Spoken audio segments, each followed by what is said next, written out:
सुप्रभात प्रिय छात्रों। आज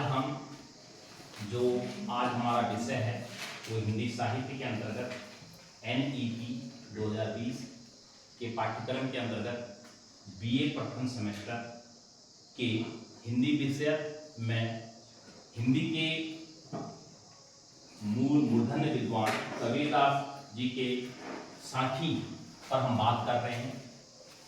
और साखी के जो कवि कबीरदास जी हैं थोड़ा सा उन पर बात करें। सबसे पहले मैं ये बताना चाहता हूं कि साखी का अर्थ क्या है। आप में से कोई बच्चा बता सकता है साखी का अर्थ क्या है? कभी साखी का किसी को पता है? साखी जो शब्द है वो साखी शब्द का अर्थ है साक्ष्य। साक्ष्य को अगर हम थोड़ा सा सरलीकरण और कर लें तो इसका अर्थ हो जाएगा प्रमाण। अब खुद सोचिए, कबीरदास जी एक ऐसे कवि थे जिन्होंने की प्रत्यक्ष प्रमाण सहित काव्य लेखन किया, अर्थात प्रत्यक्ष प्रमाण सहित दोहे लिखे। उन दोहों में जो भी सामाजिक विसंगतियां थी, समाज में जो भी घटनाएं घट रही थी, आडंबर था, उन आडंबरों पर करारा प्रहार करते हुए, उनके आडंबरों पर करारा प्रहार करते हुए उन्होंने रचनाएं उस समय में लिखी। अब उस रचना का जितने भी उनकी संख्या हम पढ़ेंगे उसमें किसी न किसी का साक्ष्य उन्होंने प्रस्तुत करने की कोशिश की है। अब यहाँ पर जैसे मैं पिछले लेक्चर में आपको काफी दोहे पढ़ा चुका हूं कबीर के, और दोहे के बारे में भी मैं आपको बता चुका हूं। जितनी भी संख्या लिखी हैं वो सब किसमें लिखी हैं? दोहों में। अब ये दोहा क्या होता है? अब ये भी प्रश्न आपके मन में प्रकट हो रहा होगा। दोहा किसे कहते हैं? कोई बच्चा बताएगा, कोई छात्र या छात्र दोहा की परिभाषा बताएगा, दोहा क्या है? जब तक हम दोहे को नहीं समझेंगे तब तक हम कभी की संख्या नहीं समझ पाएंगे। क्योंकि सबसे पहले यह है कि दोहा जो है वो एक छंद है। क्या है? छंद, जिसे बोलते हैं मात्रिक छंद। छंद दो प्रकार के होते हैं, एक मात्रिक होता है, एक वर्णिक होता है। हम मात्रिक छंद की बात करें, आपको किसी को पता है दोहा क्या होता है? दोहा में कितने चरण होते हैं गीता? चार। कौन कौन से चरण? दोहे में 4 चरण हैं। प्रथम चरण में क्या होगा? प्रथम और तृतीय चरण में 13 मात्राएं होंगी। द्वितीय और चतुर्थ में 11 मात्रा। ठीक है। अब ये क्या है? दोहे पर प्रथम और तृतीय चरण में 13 मात्राएं होंगी, द्वितीय और चतुर्थ चरण में 11। जिस छंद में प्रथम और तृतीय चरण में 13 मात्राएं होंगी वो, और द्वितीय एवं चतुर्थ में 11 मात्रा होंगी, तो वो क्या हो जाएगा? दोहा हो जाएगा। ये आपको पता होना चाहिए। इसी संदर्भ में अब जैसे हम दोहे की बात करते हैं, गुरु गोविंदो खड़े ताको लागो पाई, बलिहारी गुरु आपने जिन गोविंदियो बताए। बस सिंपल से दोहे जो आपको याद है, जैसे हमने कल मान सरोवर सुगर जल हंसा कील करही जो हमने पढ़ा था, वो सब दोहे। उसका जो प्रथम और तृतीय चरण है, जो ऊपर नीचे जो चरण है, जैसे हम यहां पर एक दोहा है, हेरत हेरत हेरत हेरत हे सखी, ये क्या हो गया? प्रथम चरण। ये क्या हो गया? प्रथम चरण। अब इसको मानक करने के लिए हम कैसे इसको करेंगे? A1 जो आपने जितनी भी मात्राएं पढ़ी होंगी, मात्राएं ये हैं, छोटी ई, बड़ी ई, उ, छोटा उ, ए, आई। जितनी बड़ी मात्राएं होंगी उन बड़ी मात्राओं का जो मान होगा वो 1 होगा। जितनी छोटी मात्राएं होंगी उनका सबके मान 1 होगा। जितनी बड़ी मात्राएं होंगी उनका मान 2 होगा। 1 2 3 4 5 6 7 8 9 10। हाँ, इसमें ये है हे, 1 2 3 4 5 6 7 8 9 10 11 12 13। ये 13 जो मात्राएं होंगी ये होगी प्रथम चरण। इसी प्रकार से जो इसका पीछे वाला चरण है रहा कबीर हिराय, ये हो गया तुम्हारा द्वितीय चरण।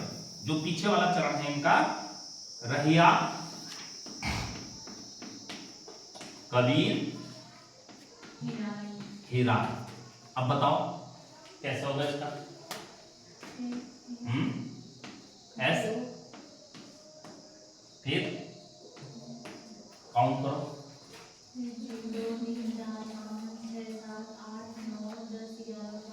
12 किससे होंगे?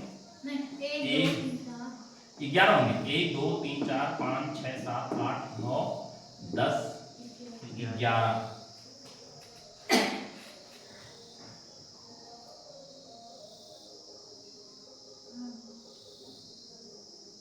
ये वाला इसमें एक ही आएगा, ये नहीं आएगा। ठीक है, 1 2 3 4 5 6 7 8 9 10 11।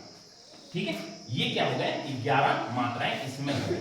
ये ऐसे इसका नीचे वाला भाग आएगा। ये प्रथम चरण है, ये द्वितीय चरण है, और ये इसके नीचे तृतीय आएगा, और यहाँ चतुर्थ आएगा। इनमें कितना है? इनमें 11 आएगा, और इसमें जो मात्रा आएंगी वो 13 आएंगी। ठीक है, अब इसी से कबीरदास जी ने जो साखी जो उनका ग्रंथ है, ग्रंथ उनका बीजक नाम से ग्रंथ प्रकाशित हुआ था, उसके 3 भाग हैं। सबसे पहले साखी, फिर सबद, फिर रमैनी। जो साखी का भी मैंने आपको बात करी, जो साखी जो उनका ग्रंथ है वो उसमें सभी जितने भी हैं वो दोहे हैं। दोहों से अन्यथा उसमें कोई भी चीज अलग पद नहीं लिखे गए हैं। अब यहाँ पर जो आज हम दोहा पढ़ेंगे उस दोहे पर थोड़ा चर्चा करते हैं। हम सबसे पहले दोहे समझ के साखी का अर्थ समझ के, और कबीर के बारे में हम पहले ही जान चुके हैं पिछले लेक्चर में। आप मुझे बताओ कबीर कैसे कबीर का जन्म कब हुआ? तुमने पढ़ा होगा, कक्षा 9 में पढ़ा होगा, 10वीं 11वीं 12वीं में कभी तो कबीर पढ़ा होगा कक्षा 1 से। कबीर का जन्म कब हुआ? थोड़ा सा संक्षिप्त परिचय हम कबीर पर बात करते हैं। कबीर का जो कबीर थे वो हिंदी के सशक्त कवि हैं। कबीर का जन्म 1398 ईस्वी में हुआ था। कहां हुआ? विश्व प्रसिद्ध जगह है,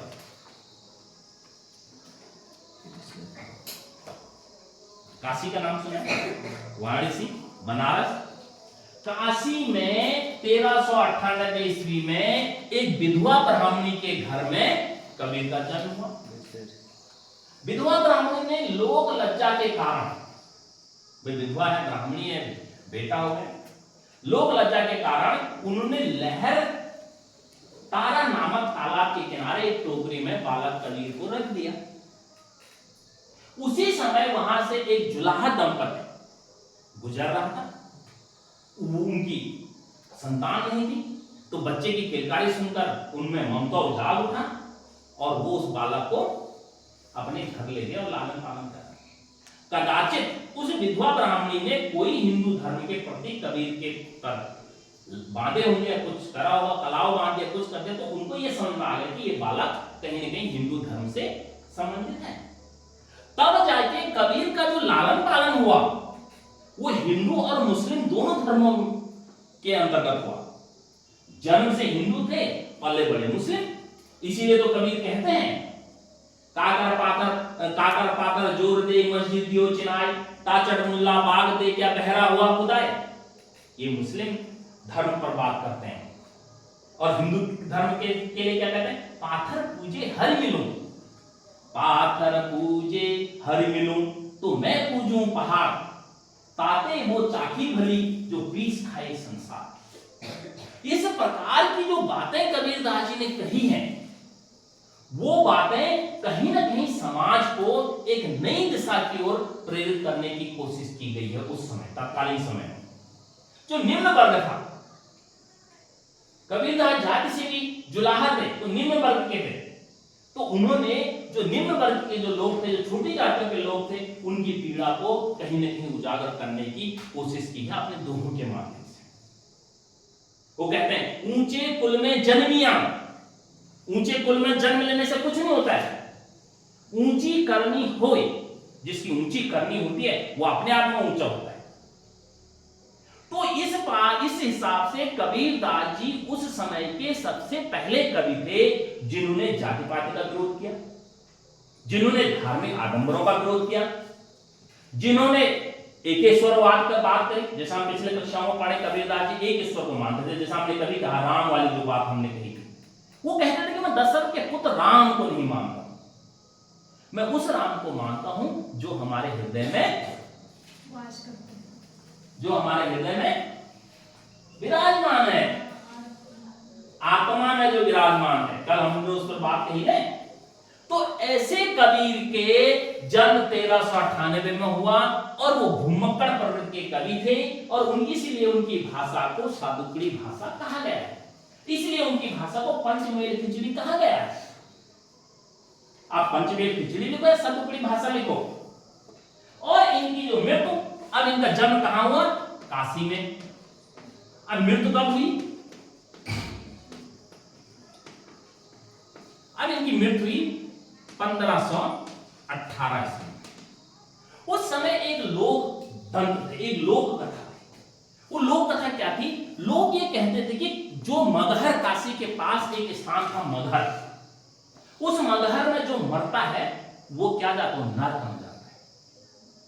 कबीरदास जी ने कहा भाई मेरा मरने का टाइम आ गया, बुढ़ापा था, तो उनने कहा कि मैं कहां जाऊं? मगहर में मरने जाऊं। मगहर में चले, देह शरीर पूरा हो गया, मरने के पश्चात अब हिंदू और मुस्लिम में झगड़ा हो गया। किसी ने कहा कि कबीर हिंदू थे, किसी ने कहा कबीर मुस्लिम थे। तो उन्होंने कहा कि हम अपने अपने धार्मिक जो रीति रिवाज है उसके अनुसार कबीर के अंतिम संस्कार करें, दाह संस्कार करें। लेकिन जब वहां पर पाया तो सिर्फ फूले फूल थे, कबीरदास जी का शव वहां पर नहीं था। और फिर कबीरदास जी को अपने अपने रीतियों के अनुसार मुस्लिम धर्मावलियों ने और हिंदू धर्मावलियों ने उन्होंने अपने अपने रीतियों के अनुसार उनका दाह संस्कार या अंतिम संस्कार किया। ये भी कबीरदास जी के बारे में कहा जाता है। नहीं, ऐसा हमें बताया गया, ऐसे किताबों में हमने पढ़ा है। और कबीरदास जी जो थे उन्होंने समाज में जितने भी उनके शिष्य परंपराएं थी, कबीरदास जी ने खुद कहा है मसी कागज छुयो नहीं कलम गई ना हाथ। मैंने कभी भी कोई किताब पकड़ी तक नहीं है। मसी कागज, कागज माने कागज, और न कभी कलम को हाथ लगाया। इसका अर्थ कभी अनपढ़ व्यक्ति थे। अब खुद सोचो एक अनपढ़ व्यक्ति की कितनी दूरदर्शिता है, कितनी दार्शनिकता है एक अनपढ़ व्यक्ति के उसमें, जिसे कि आप पढ़ रहे हैं। तो ऐसे व्यक्ति ने जो प्रत्यक्ष देखा, जो हम साकी की बात कर रहे हैं, साकी का अर्थ है प्रत्यक्ष देखना, साकी का अर्थ है साक्षात्कार करना। वो प्रकृति से हो सकता है, वो समाज से हो सकता है, वो व्यक्ति से हो सकता है, वो ईश्वर से हो सकता है। भाई कबीरदास जी ने एक उक्ति कही, गुरु गोविंदो खड़े काको लागो पाई, बलिहारी गुरु आपने जिन गोविंदियो बताए। अब खुद बताओ कबीरदास जी क्या कहते हैं? गुरु को गोविंद से, भगवान से बड़ा मानते हैं। कबीरदास जी ने जो जिस खंड पर हमने कल बात करी, सदगुरु की महिमा अनंत, अनंत के उपकार, लोचन अनंत उघाड़ियां, अनंत दिखावा हाथ, इस पर हम कल बात करी थी हमने। तो सत्य पर चलने वाला जो गुरु है उसकी कितनी महानता और उसकी महत्ता पर प्रकाश डालते हैं।